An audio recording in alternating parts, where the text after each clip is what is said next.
Hi, welcome to a special edition of Education Matters. The 10 things that every school board candidate should know before they take office. With me is John Burns from NJSBA's legal department. Welcome, John. Thank you very much, Ray. Being a school, we're going to talk a little bit about the paperwork that you kind of have to file, that you have to fill out before you become a board member or as you're a board member. Most board members who become board members were elected. So before they assume the office, they probably have some paperwork from the ELEC. Could you describe that?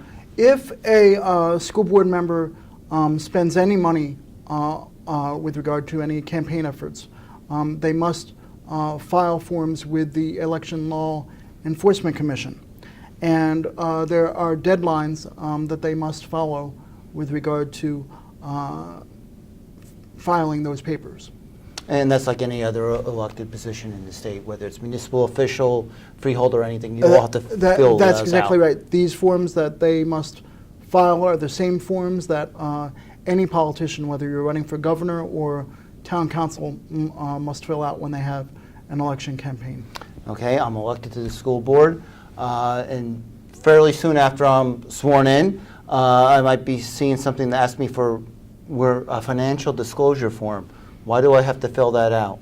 Well, the School Ethics Act requires the filing of both a financial disclosure form and a personal relative disclosure form.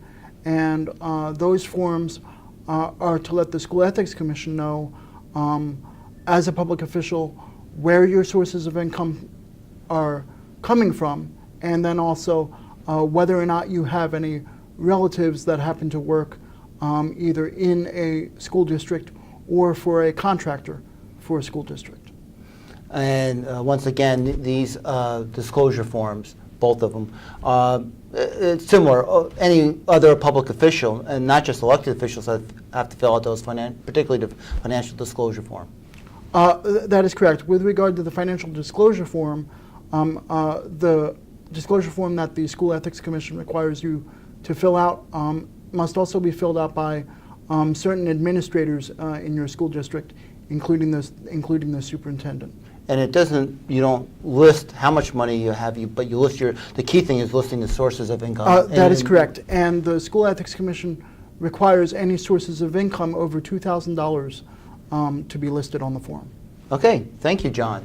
That brings us to the end of this episode on Education Matters. I hope you enjoyed this discussion.